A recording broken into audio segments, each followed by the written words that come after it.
Today marks another milestone for Intramuros as we formally receive the electric-powered Antia, an innovation born from a dynamic partnership. It moved people, linked communities, and became part of a story of a growing city like the city of Manila.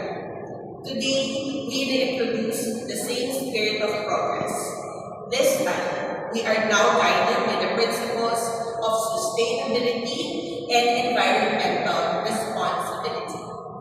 As highlighted in this initiative, the E-Tranvia represents a transition towards cleaner, quieter, and a more sustainable mobility within Intramuros, enhancing the visitor experience while reinforcing our role as stewards of a living heritage site.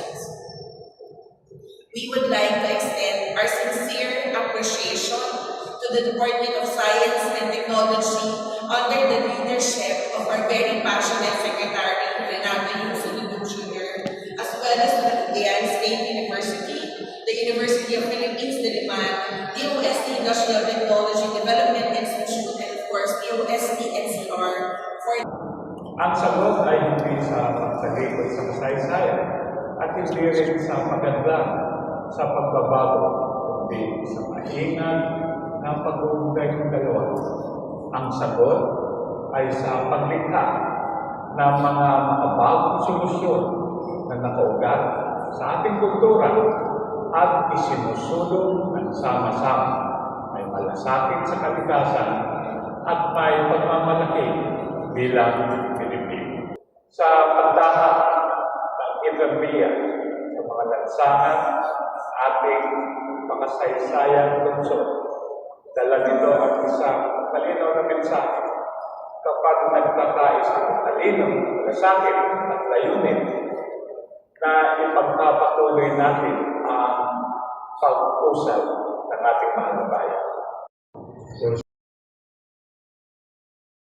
Urbanization, climate change, and environmental degradation.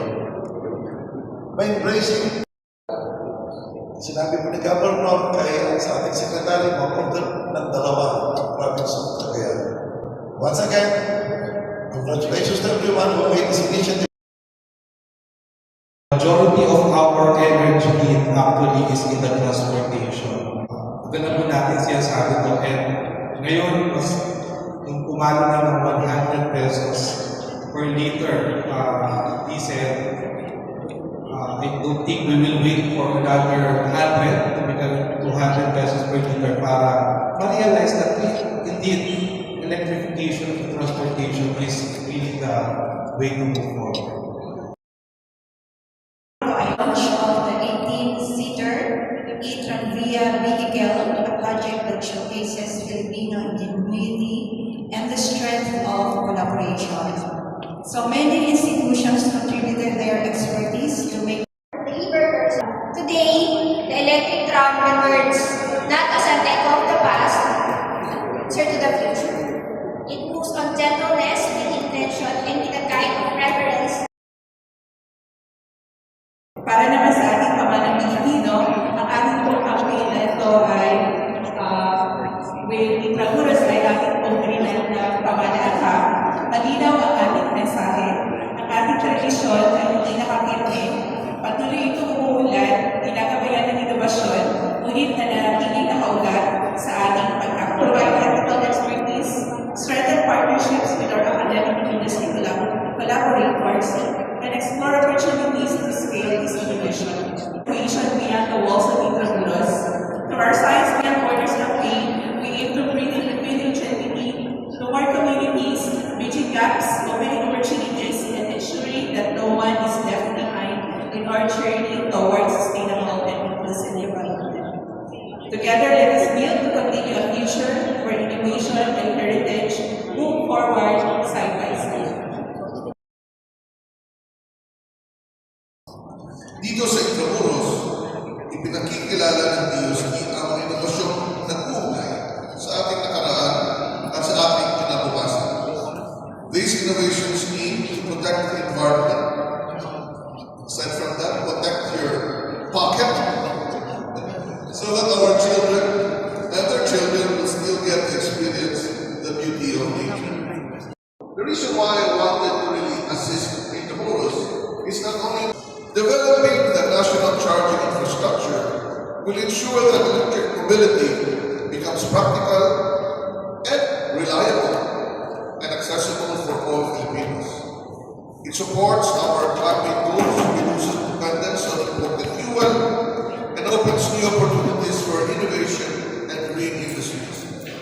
Those already using this technology, for example, those tricycle drivers that we assisted in the Little City, where we gave two solar charging facility, would not feel the impact of the current oil price hike.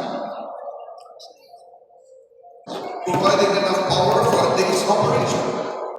If the local government would charge, it's only 80 pesos for the whole day. Very, very low cost. And they can earn more than 300 pesos per day. So they can easily pay for the loans that they had to procure the tricycle. For several years, the Intramuros became a shield against invaders.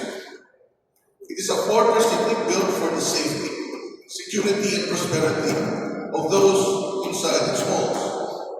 Now, in this generation, science, technology, and against the unique challenges of our time. Of course, ano ba siyang gawa ng Pilipino? Para sa Pilipino, ang gagabay at magiging tulay ng ating mga kababayan sa panahon ng pangangailangan ng natin. Nandiyan na po ang napakagandang teknolohiya. Ang kailangan na po natin ngayon, siyempre, ay ang kiigin ng ating mga kababayan. And most importantly, the need for investors para mas mapakinabangan po ito ng sambayan ng Pilipino para mas scale up ang mga technology gawa natin. Ang Intramuros ay naging saksi sa mga pagbabago ng panahon at sa pagsibol ng bawat production. Ngayon, magpapatuloy ito sa pagsaksi sa isang kinabukasan na dala ng